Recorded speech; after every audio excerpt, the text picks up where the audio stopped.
Sir, Israel പ്രധാനമന്ത്രി Benjamin Netanyahu Donald ട്രംപിനെ കാണാൻ പോവുകയാണ്. എന്ന് പറഞ്ഞാൽ ട്രംപ് സ്ഥാനമേറ്റെടുത്തതിന് ശേഷം ആദ്യമായിട്ടാണ് മറ്റൊരു രാജ്യത്തിൻ്റെ ഭരണാധികാരി അദ്ദേഹത്തെ കാണുന്നത്. പ്രധാനമായിട്ടും ഗാസയുടെ റീബിൽഡ്, അതുപോലെ തന്നെ ബന്ദികളെ വിട്ടുകൊടുക്കുന്ന കാര്യം, കൂടാതെ ഇറാനെ എങ്ങനെ കൈകാര്യം ചെയ്യണം, ഇക്കാര്യങ്ങളൊക്കെ ആയിരിക്കും പ്രധാനമായിട്ടും ചർച്ച ചെയ്യുന്നതാണ് പുറത്തു വരുന്ന സൂചനകൾ. എന്താണ് സാറിൻ്റെ ഒരു അത് അങ്ങനെ തന്നെ ആയിരിക്കും. അപ്പോൾ ഫെബ്രുവരി 2 അദ്ദേഹം പുറപ്പെട്ടു, ട്രംപിനെ കാണാനാണ് പോകുന്നത്. ട്രംപ് രണ്ടാമത് അധികാരത്തിൽ വന്നതിന് ശേഷം ആദ്യമായിട്ടൊരു ഫോറിൻ ലീഡർ അദ്ദേഹത്തെ കാണാണ്. അപ്പോൾ അതിൽ നിന്ന് തന്നെ അതിൻ്റെ പ്രാധാന്യം നമുക്ക് മനസ്സിലാക്കാം. പിന്നെ വേറൊരു കാര്യം എന്താണെന്ന് വെച്ച് കഴിഞ്ഞാൽ, ഈ ഗാസയിൽ സമാധാനം എന്നൊക്കെ നമ്മൾ പറയുന്നുണ്ടെങ്കിലും ഒന്നാമത്തെ അതിൻ്റെ ഫസ്റ്റ് ഫേസ് മാത്രമേ ഒരു ഹാർഡ് ആൻഡ് ഫാസ്റ്റായിട്ട് ഡിഫൈൻ ചെയ്തിട്ടുള്ളൂ. സെക്കൻഡ് ഫേസ്, തേർഡ് ഫേസ് ഒക്കെ അങ്ങനെ അഴകുഴമ്പനായിട്ട് കിടക്കുകയാണ്. കൃത്യമായിട്ട് അതിനൊരു രൂപം വന്നിട്ടില്ല. അപ്പോൾ അതുകൊണ്ട് ഏറ്റവും വലിയ ഭയവും എല്ലാവരും ശ്രദ്ധിച്ച് നോക്കുന്നൊരു കാര്യം എന്താണെന്ന് വെച്ച് കഴിഞ്ഞാൽ, ഈ ഗാസ യുദ്ധം തീർന്നോ, ഇനി വല്ലതും ഒന്നും കൂടി അങ്ങോട്ടും ഇങ്ങോട്ടും ചൊറിയാൻ തോന്നോ എന്നൊരു സംശയം ഉണ്ട്. അപ്പോൾ അത് അങ്ങനെ എന്തുണ്ടാവണമെങ്കിലും ട്രംപായിട്ട് സംസാരിച്ചതിന് ശേഷം, ട്രംപായിട്ട് കൂടിയാലോചന നടത്തിയതിന് ശേഷം സംഭവിക്കുകയുള്ളൂ. അപ്പോൾ ഈ മീറ്റിങ്ങിൽ ഇങ്ങനെയൊരു ഐഡിയ, യുദ്ധം വീണ്ടും ആരംഭിക്കുന്ന എന്തെങ്കിലും കേസൊക്കെ വരുമോ, അങ്ങനെ ഒരു ഐഡിയ ഉരുത്തിരിഞ്ഞ് വരുമോ എന്നുള്ളതാണ് എല്ലാവരുടെയും ഭയം. കാരണം ഈ ഗാസയിലിപ്പോൾ ഈ ട്രീറ്റിയൊക്കെ സൈൻ ചെയ്തു എന്ന് പറഞ്ഞാലും ഈ ഡീലിനെ പറ്റി ഇസ്രായേലിൽ പലർക്കും അഭിപ്രായ വ്യത്യാസമുണ്ട്.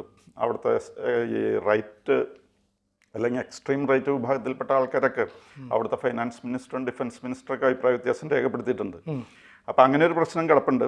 പിന്നെ എന്തായി കഴിഞ്ഞാലും ഇപ്പോൾ അവരുടെ മീറ്റിംഗ് വളരെ ഫ്രൂട്ട്ഫുള്ളായിരിക്കും. കാരണം എന്താണെന്ന് വെച്ച് കഴിഞ്ഞാൽ, ട്രംപും ബിബി അല്ലെങ്കിൽ നെതന്യാഹുവായിട്ടുള്ള പരിചയം മൂലം ഇസ്രായേലിന് വളരെയധികം നേട്ടങ്ങളുണ്ടായിട്ടുണ്ട്, പ്രത്യേകിച്ച് കഴിഞ്ഞ ഭരണകാലഘട്ടത്തിൽ. അപ്പോൾ അന്നാണ് ഈ ഏബ്രഹാം അക്കോർഡ്സൊക്കെ സൈൻ ചെയ്തത്, പ്രത്യേകിച്ച് UAEയും ഇസ്രായേലുമായിട്ട്. അത് മാത്രമല്ല മറ്റ് പല അറേബ്യൻ കൺട്രീസായിട്ട് ഇസ്രായേൽ അക്കോർഡ്സ് സൈൻ ചെയ്തിട്ടുണ്ട് ആ കാലഘട്ടത്തിൽ. അത് ബഹ്റൈൻ, ജോർഡൻ മുതലായ രാജ്യങ്ങളൊക്കെ ആയിട്ട്. അപ്പോൾ ആ ബന്ധങ്ങളൊക്കെ ഒന്നും കൂടി ഊഷ്മളമാകാനായിട്ട് വേണ്ട കാര്യങ്ങൾ ഈ ചർച്ചയ്ക്കിടയിൽ ഉരുത്തിരിഞ്ഞ് വരും എന്നാണ് എല്ലാവരും പ്രതീക്ഷിക്കുന്നത്. പിന്നെ വേറെ ചില കാര്യങ്ങൾ അവർ ചർച്ച ചെയ്യുന്നത് ഈ റിലീസ് ഓഫ് ഹോസ്റ്റേജസ്, അതെങ്ങനെ മാക്സിമം സക്സസ്ഫുള്ളാക്കാം. പിന്നെ ഹമാസിനെതിരെയുള്ള യുദ്ധം, അതിനെപ്പറ്റി ചർച്ചകൾ വളരെയധികം നടക്കാൻ സാധ്യതയുണ്ട്. പിന്നെ വേറെ ഒന്ന് ടെറർ ആക്സിസ് എന്ന് ഇസ്രായേൽ വിളിക്കുന്നു, പക്ഷേ ഇറാൻ്റെ ഭാഷയിൽ ആക്സിസ് ഓഫ് റെസിസ്റ്റൻസ് എന്നാണ് പറയുന്നത്. പക്ഷേ ഇസ്രായേലിനെ സംബന്ധിച്ചിടത്തോളം അവരത് ടെറർ ആക്സിസ് എന്നാണ് വിളിക്കുന്നത്. അപ്പോൾ അതിനെപ്പറ്റി ഇസ്രായേലിൻ്റെ കാഴ്ചപ്പാട് എന്താണെന്ന് വെച്ച് കഴിഞ്ഞാൽ, ഇസ്രായേൽ ടൈംലി ഡിസിഷൻ എടുത്തു, അതേപോലെ സോൾജേഴ്സ് വളരെ ബ്രേവായിട്ട് ഫൈറ്റ് ചെയ്തു. അതിൻ്റെ ഫലം ആയിട്ട് the map of the middle east has been redrawn എന്നാണ് പറഞ്ഞിരിക്കുന്നത്. ഫെബ്രുവരി 3, അതായത് ഇന്ന്, the talk will enter the second phase, രണ്ടാമത്തെ ഫേസിനെ പറ്റിയുള്ള ചർച്ചകളൊന്നും നടക്കാൻ, ഫൈനലായിട്ടുള്ളൊരു ഡിസിഷന് വേണ്ടിയുള്ള ചർച്ചകളൊന്നും നടക്കാൻ പോവുകയാണ്. പിന്നെ എപ്പോഴും എന്തൊക്കെ ചർച്ച നടന്നു കഴിഞ്ഞാലും ഇത് അത്ര ഒരു സന്തോഷത്തിലല്ല ഈ ഡീല് സൈൻ ചെയ്തിരിക്കുന്നത്. അതുകൊണ്ട് ഇത് വീണ്ടും പൊട്ടിപ്പുറപ്പെടുമോ എന്നുള്ളൊരു ഭയം ഉണ്ട്. പിന്നെ കൂടാതെ അവരുടെ ഫൈനാൻസ് മിനിസ്റ്ററുണ്ട്, ബസാലൽ സ്മോട്രിച്ച് എന്ന് പറഞ്ഞിട്ട്. അദ്ദേഹത്തിന് ഇതിൽ തീരെ താല്പര്യമില്ല ഈ ഡീലിൽ. അപ്പോൾ അദ്ദേഹം പറഞ്ഞിരിക്കുന്നത്, ഏതായാലും ഇനിയിപ്പോൾ ചർച്ചയൊക്കെ നടത്തിയിട്ട് പോവാം, നമ്മുടെ ഗ്രിപ്പ്, നമുക്ക് ഈ ഏരിയയിലുള്ള പിടുത്തം അത് വിട്ടുപോകാതെ നോക്കണം. മാത്രമല്ല അവർ സോവറിനിറ്റി ഓൺ വെസ്റ്റ് ബാങ്ക് അതും ഉറപ്പിച്ച് നിർത്തേണ്ടത് നമ്മുടെ ആവശ്യമാണ്. പിന്നെ നെതന്യാഹു ഇപ്പോൾ പോകുന്നതിന് മുമ്പ് തന്നെ ചെയ്തിരിക്കുന്ന 1-2 കാര്യങ്ങൾ കൂടി ശ്രദ്ധേയമാണ്. അതിലൊന്ന്, ഈ നെഗോഷിയേഷൻ ടീമിൽ മൊസാദിൻ്റെ ചീഫ് ഉണ്ടായിരുന്നു. പക്ഷേ ഇപ്പോൾ മൊസാദിൻ്റെ ചീഫിനെ മാറ്റി നെഗോഷിയേഷൻ ടീമിൽ വേറെ പുതിയൊരാളെ അദ്ദേഹം ചേർത്തിട്ടുണ്ട്. അദ്ദേഹത്തിൻ്റെ പേര് റോൺ ഡെർമർ എന്നാണ്.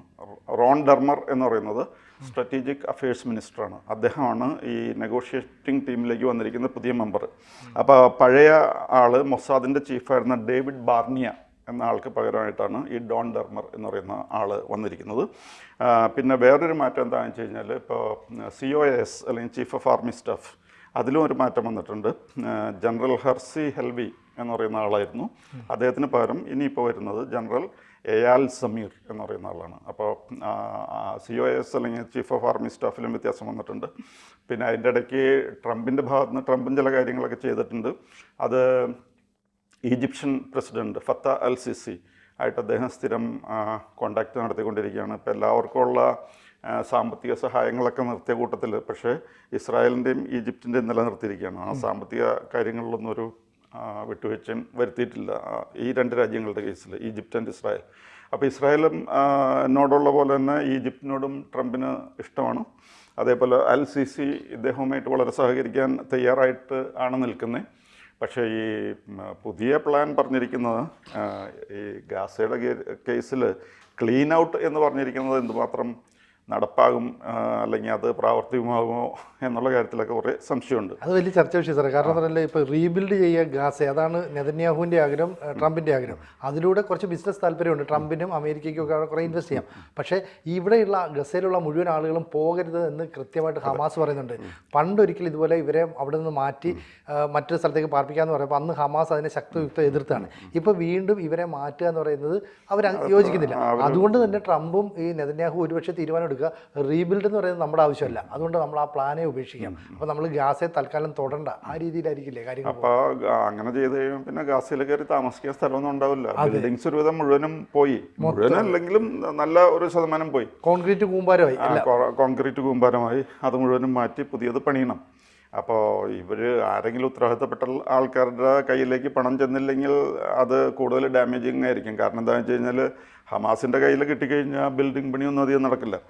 അവർക്ക് ടണൽ പിന്നെ റോക്കറ്റ് ഇതിലൊക്കെയാണ് താല്പര്യം. അപ്പോൾ അവിടെ ബിൽഡിംഗ് പണി നടക്കണമെങ്കിൽ ഇപ്പോൾ അമേരിക്കയൊക്കെയാണ് അതിലിടപെടണമെങ്കിൽ അവർക്ക് അതിനുള്ള കഴിവുണ്ട്, അതിനുള്ള ആ ഒരു മെൻറ്റാലിറ്റി ഉണ്ട്. ഇപ്പോൾ ട്രംപ് തന്നെയാണെങ്കിലും വലിയൊരു ബിൽഡറാണല്ലോ. ട്രംപിൻ്റെ വലിയ ട്രംപ് ടവേഴ്സ് എന്ന് പറഞ്ഞുകൊണ്ട് സൗദിയിൽ 2 ഉണ്ട് ഇപ്പം. അപ്പോൾ അതേപോലെ അവർ പലതും കാട്ടിക്കൂട്ടും. പക്ഷേ ഹമാസിൻ്റെ കയ്യിൽ പണം കിട്ടിക്കഴിഞ്ഞാൽ ഹമാസ് അത് ദുരുപയോഗപ്പെടുത്തുള്ളൂ. ഉപകാരപ്രദമായ ഒരു കാര്യം ചെയ്യാൻ പോകുന്നില്ല, ടണലുണ്ടാവും, റോക്കറ്റ് ഉണ്ടാവും. അപ്പോൾ അങ്ങനെ അതിൽ വേറൊരു പ്രശ്നം അങ്ങനെ കിടപ്പുണ്ട്. പിന്നെ ട്രംപ് ആണെങ്കിലും അതേപോലെ അൽ സിസി ആണെങ്കിലും, അതായത് ഫത്ത അൽ സിസി, അവർ രണ്ടുപേരും സ്ഥിരം ടെലിഫോൺ കോണ്ടാക്റ്റിലൊക്കെയാണ്. അപ്പോൾ രണ്ടുപേരും അങ്ങോട്ടും ഇങ്ങോട്ടും ക്ഷണിച്ചിട്ടുണ്ട്. സിസി എത്രയും വേഗം വാഷിങ്ടണിലേക്ക് വാ എന്നും പറഞ്ഞ് ട്രംപ് വിളിക്കുന്നു. ട്രംപിനെ ആണെങ്കിൽ എത്രയും വേഗം കൈറോയിലേക്ക് വാ എന്നും പറഞ്ഞുകൊണ്ട് അൽ സിസിയും വിളിക്കുന്നുണ്ട്. അങ്ങനെ അവർ തമ്മിൽ നല്ല ലോഹ്യമൊക്കെയാണ്. പക്ഷേ ഈ ക്ലീൻ ഔട്ട് എന്ന് പറയുന്ന പ്രോഗ്രാം അങ്ങേരുടെയും പിടിയിൽ നിൽക്കില്ല. കാരണം പൊതുജനത്തിൻ്റെ അഭിപ്രായം കൂടി നോക്കണമല്ലോ. അങ്ങനെ ഒരു പ്രശ്നമുണ്ട്. ഏതായാലും ഗാസ വാറ് വീണ്ടും ഉണ്ടാകുന്ന സാഹചര്യം വരാതിരിക്കട്ടെ എന്ന് മാത്രമേ നമുക്ക് പ്രാർത്ഥിക്കാൻ പറ്റുള്ളൂ ഈ കാര്യത്തിൽ. സാർ, ഇപ്പോൾ ഈ 80 വയസ്സായ ഗാദി മോസസ് കഴിഞ്ഞ ദിവസം അവർ മോചിപ്പിച്ച ഒരു തടവുകാരാണ്. അപ്പോൾ ഇയാൾ പുറത്തു വന്നതിന് ശേഷം പറഞ്ഞത് താൻ കഴിഞ്ഞത് 7 കിലോമീറ്ററോളം നീളമുള്ള നാരോ ഗുഹയിലാണ്. എന്ന് പറഞ്ഞാൽ ഭൂമിക്കടിയിലുള്ള വളരെ ഇടുങ്ങിയ ഒരു ഗുഹയിൽ 7 കിലോമീറ്ററോളം നീളമുണ്ട്. മാത്രമല്ല അയാൾക്ക് കൊടുത്ത ഫുഡ് എന്ന് പറയുന്നത് റേഷനായിരുന്നു. ഒരു മനുഷ്യന് കഴിക്കാൻ കഴിയുന്ന അത്ര അളവിൽ പോലും ഫുഡ് കൊടുത്തില്ല. ഇതിനു മുമ്പ് ഒരു UK പൗരയായ ഒരു സ്ത്രീയെ മോചിപ്പിച്ചിരുന്നു. അവരും പറഞ്ഞിരുന്നു തനിക്ക് ഫുഡ് ആവശ്യത്തിന് കിട്ടിയില്ല. അപ്പോൾ ബന്ദികളുടെ അടുത്ത് വളരെ മോശമായ നിലപാടാണ് ഈ ഹമാസ് അധികൃതർ സ്വീകരിച്ചത്. മാത്രമല്ല UN-ൻ്റെ കീഴിലുള്ള ഈ UNWA എന്ന് പറയുന്ന ആ ഒരു ഏജൻസി ഉണ്ടല്ലോ, ആ ഏജൻസി UNRW. അപ്പോൾ ആ ഏജൻസി ശരിക്കും പറഞ്ഞാൽ ഈ ഹമാസിൻ്റെ ഒരു പിന്തുണക്കാര എന്ന നിലയിലാണ് പ്രവർത്തിച്ചത്. കാരണം ഇവരെ കൊണ്ട് പാർപ്പിച്ചത് UNRWയ്ക്കൊക്കെ അറിയാമായിരുന്നു. മാത്രവുമല്ല അവരുടെ കീഴിലുള്ള മെഡിക്കൽ സൗകര്യങ്ങളൊന്നും തന്നെ ഇവർക്ക് നൽകിയില്ല. അപ്പോൾ UN ശരിക്കും പറഞ്ഞാൽ ഈ ഹമാസിന് വേണ്ടി ഹിസ്ബുള്ളയ്ക്ക് വേണ്ടിയിട്ടൊക്കെ പ്രവർത്തിക്കുകയായിരുന്നു. ആ ഏരിയയിലുള്ള UN-ന്റെ പ്രവർത്തനം ആ രീതിയിലാണെന്നാണ് എല്ലാവരും പറയുന്നത്. ഇപ്പോൾ ട്രംപ് WHO-ക്കുള്ള സപ്പോർട്ട് നിർത്തിയല്ലോ. ആൾക്കാരത് കേൾക്കുമ്പോൾ വളരെ രോഷാകുലരാകും. എന്ത് പണിയായി കാണിക്കുന്നത്, ഇവിടെ എന്തെങ്കിലുമൊക്കെ സയൻറ്റിഫിക് റിസർച്ചൊക്കെ നടക്കണ്ടല്ലേ രോഗങ്ങളെ പറ്റുന്നത്. പക്ഷേ ഇതിലെല്ലാവരും അവിടുത്തെ ടെററിസ്റ്റ് ആൾക്കാർ പലരും നുഴഞ്ഞു കയറിയിട്ടുണ്ട് അല്ലെങ്കിൽ അതിനനുവദിച്ചിട്ടുണ്ടെന്നുള്ളതാണ്. ഇപ്പോൾ ഈ പറഞ്ഞ UNRWA എന്ന് പറഞ്ഞു കഴിഞ്ഞാൽ തനി ടെററിസ്റ്റ് ഗ്രൂപ്പാണെന്നാണ് പറയുന്നത്. അതേപോലെ പല ഏജൻസീസും UN-ൻ്റെ ഈ പറഞ്ഞ പ്രദേശത്ത് മിഡിൽ ഈസ്റ്റിലുള്ളതിലേക്ക് ഈ ടെററിസ്റ്റും ആൾക്കാരൊക്കെ നുഴഞ്ഞു കയറിയിട്ടുണ്ട്. അപ്പോൾ UNRWA-യുടെ ഓഫീസിലാണ് ഈ ഇവർ പിടിച്ചുകൊണ്ടായ പല ബന്ദികളെയും താമസിപ്പിച്ചിരുന്നത്. അതുകൊണ്ടാണ് അവരെ പിടികിട്ടാതെ പോയതെന്നൊക്കെ പറഞ്ഞ് അങ്ങനെ ടോക്ക് നടക്കുന്ന ടോക്ക് എന്ന് പറഞ്ഞാൽ വെറും ടോക്കല്ല, there is some truth in that.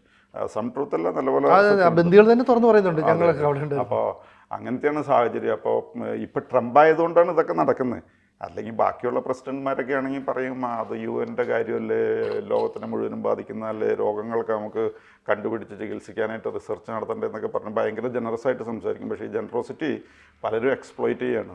പക്ഷേ ജനറോസിറ്റി എക്സ്പ്ലോയിറ്റ് ചെയ്യുന്നവരെ കണ്ടുപിടിക്കാനായിട്ട് ട്രംപിനറിയാം, ട്രംപ് അവരെ പിടികൂടുകയും ചെയ്യും. അത് കണ്ടുപിടിച്ചു സാറേ ട്രംപ്. അത് കണ്ടുപിടിച്ചുകൊണ്ടാണ് ട്രംപ് പറഞ്ഞ വേൾഡ് ഹെൽത്ത് ഓർഗനൈസേഷന് ഇനി അമേരിക്ക നൽകുന്ന എയ്ഡ് നിർത്തിവെക്കുകയാണ്. അപ്പോൾ ഈ വേൾഡ് ഹെൽത്ത് ഓർഗനൈസേഷൻ പോലെയുള്ള UN ഏജൻസികൾക്ക് നൽകുന്ന പണം കൃത്യമായും തീവ്രവാദ സംഘടനകളിലേക്കാണ് പോകുന്നത്. ഇനി UN അവിടെ കൊണ്ടുപോകുന്ന ഫുഡ്, വാട്ടർ, മെഡിസിൻ ഇതെല്ലാം കൊണ്ടുപോകുന്നുണ്ട്. ഇത് ട്രക്കുകളിൽ കൊണ്ടുപോകുമ്പോൾ ഇറക്കിക്കൊണ്ട് പോകുന്നത് ഹമാസിൻ്റെ ഭീകരവാദികളാണ്. അതായത് ഇസ്രായേലിൽ ആക്രമണം നടത്തിയ ഏതാണ്ട് 7000-ഓളം ഭീകരവാദികൾ ഉൾപ്പെട്ടവരാണ് ഈ UN ആൾക്കാരെന്ന് പറഞ്ഞിട്ട് അവിടെ നിൽക്കുന്നത്. അപ്പം ശരിക്കും പറഞ്ഞാൽ ഈ പലസ്തീനെ അല്ലെങ്കിൽ ഹമാസ് ഭീകരരെയൊക്കെ പിന്തുണയ്ക്കുക, അവർക്ക് വേണ്ട സഹായങ്ങൾ ചെയ്യുക, അങ്ങനെ ഒരു ഭീകര ഏജൻസിയാണ് UN എന്ന് പോലും ട്രംപ് പരോക്ഷമായി കുറ്റപ്പെടുത്തുന്നുണ്ട്. തന്നെയല്ല UN വേണ്ട ചെലവുകൾ. ഇതിപ്പോൾ നമ്മൾ ഈ WHO കേസ് പറഞ്ഞു, UNRWA കേസ് പറഞ്ഞു, അതല്ല എല്ലാം ഈ യുണൈറ്റഡ് നേഷൻസുമായിട്ട് ബന്ധപ്പെട്ട എല്ലാ കാര്യത്തിലും ഇങ്ങനെ കുറേ മിഡിൽ ഈസ്റ്റ് കൺട്രീസ് കയറി നമ്പർ ഓഫ് കൺട്രീസിൻ്റെ നമ്പർ എടുക്കുമ്പോൾ അവരാണ് കൂടുതൽ. അപ്പോൾ അമേരിക്ക എന്ന് പറഞ്ഞാൽ എത്ര വലിയ രാജ്യമാണെന്ന് പറഞ്ഞാൽ ഒരു നമ്പറേ ഉള്ളൂ അതിൽ. പക്ഷേ ഇതുപോലെയുള്ള അൽഗുൽത്ത കൺട്രീസൊക്കെ കൂടിയിട്ട് കൈയടക്കി വെച്ചിരിക്കുന്ന ഒരവസ്ഥയാണ് യുണൈറ്റഡ് നേഷൻസിൻ്റെ ഡിഫറെൻറ്റ് ബ്രാഞ്ചസിനെ പറ്റി. അത് മാത്രമല്ല ഇങ്ങനെയുള്ള ഏരിയാസിൽ ഹെൽപ്പ് ചെയ്യാൻ പോകുകയെന്ന് പറഞ്ഞാൽ തന്നെ ഭയങ്കര ഡേഞ്ചറസാണ്. പണ്ട് അമേരിക്ക എനിക്കാണ് റേഗൻ്റെ കാലത്തോ മറ്റോ ആണെന്ന് തോന്നുന്നു സോമാലിയയിൽ ഹെൽപ്പ് ചെയ്യാൻ പോയി. സോമാലിയയിൽ അന്ന് ഭയങ്കര ഈ നൂറ്റാണ്ടിലെ തന്നെ ഏറ്റവും വലിയ ഒരു പട്ടിണി, ഡ്രൗട്ട് വന്നു, മഴയില്ല, വരൾച്ച തന്നെ. അപ്പോൾ അവിടെ ഏതോ ഒരു വൃക്ഷത്തുമ്മേന്ന് എന്തോ ഒരു ചെനപ്പ് മുളച്ചു വന്നു, ഇല പോലത്തെ. അതെടുക്കാനായിട്ട് എല്ലാവരും കൂടി ചാടി കയറി കണ്ടപ്പോൾ എന്നിട്ട് അവർ തമ്മിൽ അടി വന്ന് പലരും കൊല്ലപ്പെട്ടു. അത്രയ്ക്ക്, അതായത് ഡ്രൗട്ട് മൂലം ഈ വരൾച്ച മൂലം ഒന്നും പുല്ല് പോലും മുളയ്ക്കാത്ത അവസ്ഥയായിരുന്നു. ആ സമയത്ത് അമേരിക്ക അവിടെ ഹെൽപ്പ് ചെയ്യാനായിട്ട് പോയായിരുന്നു. ഹെൽപ്പ് ചെയ്യാൻ പോയി കഴിഞ്ഞപ്പോൾ ആദ്യമൊക്കെ ഇവർക്ക് ഫുഡ് ഡിസ്ട്രിബ്യൂട്ട് ചെയ്യാൻ പറ്റുമായിരുന്നു. പക്ഷേ കുറേ കഴിഞ്ഞപ്പോൾ അവിടെ ചില വാർലോഡ്സ് ഉണ്ട്. വാർലോഡ്സ് ഈ അമേരിക്കയുടെ വാഹനങ്ങൾ ഫുഡായിട്ട് പോകുന്നത് മുഴുവനും അവർ ഇടയ്ക്ക് വെച്ച് പിടിച്ചെടുക്കും. എന്നിട്ട് അവർക്ക് അവരുടെ സൗകര്യത്തിന് ഡിസ്ട്രിബ്യൂഷൻ നടത്തണം. അവർ സംഭരിച്ചു വെക്കും, എന്നിട്ട് അവർക്ക് ആവശ്യമില്ലാത്ത കൊടുക്കും. എന്നിട്ട് അവസാനം അത് അമേരിക്കയെ ഞങ്ങളുടെ കൾച്ചർ നശിപ്പിക്കുന്നു എന്നൊക്കെ പറഞ്ഞ് അവിടുത്തെ വാർലോഡ്സും അമേരിക്കയായിട്ട് ഫൈറ്റ് വന്നു. എന്നിട്ട് അമേരിക്കൻ സോൾജേഴ്സിനെ കൊന്നിട്ട് അവരുടെ മേത്ത് കയറ് കെട്ടി ഇങ്ങനെ റോട്ടിൽ കൂടെ വലിച്ചു കൊണ്ടുപോകുന്നൊക്കെ ചില സാഹചര്യങ്ങളുണ്ട്. ഇതിപ്പോൾ ഹമാസിനായാലും ഈ ഭക്ഷണം കൊടുത്ത് എന്ത് സാധനം കൊണ്ടുപോയി കൊടുക്കണം എന്ന് പറഞ്ഞു കഴിഞ്ഞാൽ അത് ശരിയായ ഡിസ്ട്രിബ്യൂഷനൊന്നും നടക്കില്ല. മാത്രമല്ല പല എയ്ഡ് കൊണ്ടുവരുന്ന ട്രക്സ് ഉണ്ടല്ലോ, ആ ട്രക്സിൽ അതിൻ്റെ ഇടയ്ക്ക് ആയുധങ്ങളും മറ്റു പലതും ആ രീതിയിലേക്ക് മാറും. അല്ലാതെ ഇപ്പോൾ ഹെൽപ്പ് ചെയ്യാമെന്ന് പറഞ്ഞാൽ ഹെൽപ്പായിട്ടൊന്നും അവിടെ നിലനിൽക്കില്ല. അതാണ് അവിടുത്തെ പ്രശ്നം.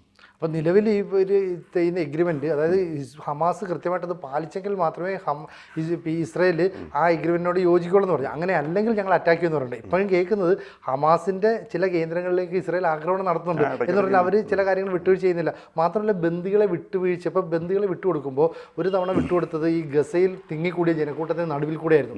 ആ സമയത്ത് ജനക്കൂട്ടം അറ്റാക്ക് ചെയ്താൽ എന്ത് ചെയ്യും? അപ്പോൾ ഇത്തരത്തിൽ റെഡ് ക്രോസിൻ്റെ കയ്യിലേക്ക് ബന്ദികളെ വിട്ടുകൊടുക്കുമ്പോൾ ഒരു രാജ്യം കാണിക്കേണ്ട മാന്യത അല്ലെങ്കിൽ ഒരു സംഘടന കാണിക്കേണ്ട മാന്യതകൾ കാണിച്ചില്ല എന്ന് ട്രംപ് പരസ്യമായി കുറ്റപ്പെടുത്തി. അതിനുശേഷം പക്ഷേ അവർ ഡീസൻ്റായിട്ട് രീതിയിലൊക്കെ ചെയ്തു. അപ്പോഴും ഈ അതായത് എഗ്രിമെൻറ്റിൽ പറയുന്ന കാര്യങ്ങൾ പാലിക്കുന്നില്ല എന്ന് തോന്നിയാൽ 16 ദിവസത്തിന് ശേഷം ഇസ്രായേൽ ചിലപ്പം തിരിച്ചടിച്ചേക്കാം. ഒന്നും ചെയ്യാൻ പറ്റില്ല. കാരണം ഗാസയെ പിഴുതു മാറ്റുന്നവരെ ഇസ്രായേൽ ആക്രമിക്കുമെന്നും അതിന് അമേരിക്കയുടെ പിന്തുണ ഉണ്ടാകുമെന്ന് ഉറപ്പാണ്. ഇപ്പോൾ ട്രംപും നെതന്യാഹുവും തമ്മിൽ കൂടിക്കാഴ്ചയുടെ പുറത്തു വരുന്ന വിവരങ്ങൾ കൂടുതൽ വരുമ്പോൾ മാത്രമേ അവരെന്തായിരിക്കും അടുത്ത നീക്കമെന്ന് അറിയത്തില്ല. മാത്രമല്ല ഇറാൻ ഇതിനകത്തൊരു കളിക്കുന്നുണ്ട്. അപ്പോൾ ഇറാനെതിരെയുള്ള നീക്കം വല്ലതും ഉണ്ടാകുമോ എന്നുള്ളത് നമുക്ക് കാത്തിരുന്ന് കാണാം.